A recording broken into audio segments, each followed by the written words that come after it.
Hey gamers, if you like anime and tactical skirmish games, then you're definitely going to want to check out Japanime Tactics Granblue Fantasy. Let's take a look at how this one plays. In this game, players will have a team of 2 or 4 characters. This game is set up to show what is available in one of the starter sets, so each player has 2 characters available to them, and they will be playing a game where they are trying to control the center tile on the board.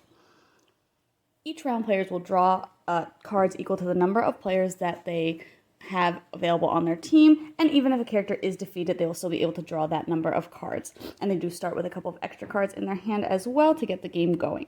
Then they will move into actions phase, where they will use one of their characters or their command card to activate either one of their characters that are available, and then they can do an action where they are playing a card and getting bonuses based on the symbol that is in the top of the card, and if it matches the symbol they are using or the color that they are using, and they will get an additional bonus if it matches both.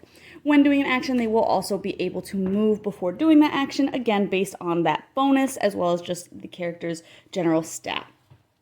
They can move around the board following terrain rules for different types of terrain that they move in or elevated terrain.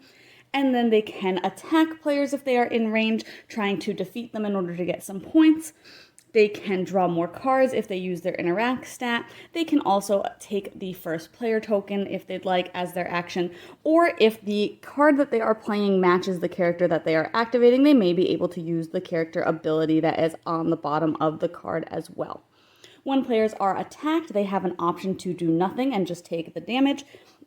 They can try and dodge by flipping over the top card of their deck and seeing if the color or symbol matches their defense stat, which would give them that bonus, or they can play a card out of their hand in order to completely defend, or just use the bonus as well. If they do try to completely defend, it does have to match the character that they are defending with, and that character has to be able to be activated in order to use that complete defense card.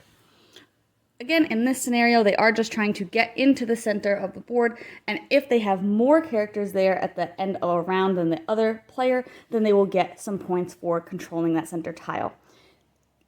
They will also get points for defeating characters that are on the opposing team, and of course, a player will win if an entire team is defeated. If nobody hits the necessary points to win a game before 6 rounds is up, 6 rounds will also end the game, and then they'll just look at whoever has the most points. The other options, if you have more than just a starter set, are to have a team of 4, and each player has their own objective card, which will give them some other type of thing that they are trying to accomplish, and it will be different for each player, so everybody will be doing something a little bit different, but most likely they will still be attacking each other or just trying to interact with different pieces of the board. Again, the game will end after 6 rounds no matter which way you are playing, and usually the player with the most points will win. Overall, I definitely thought that if you are already a fan of skirmish type games like this, then you're definitely going to like this one.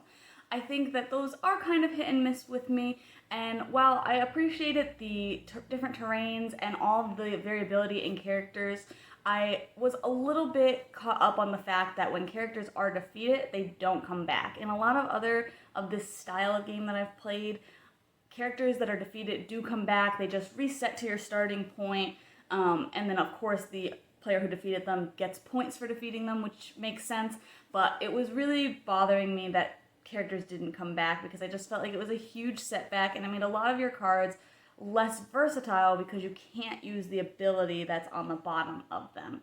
Other than that, I thought the game was pretty smooth, and I really enjoyed how much variety you have in setting up the board, in the different objectives, and of course in those different characters.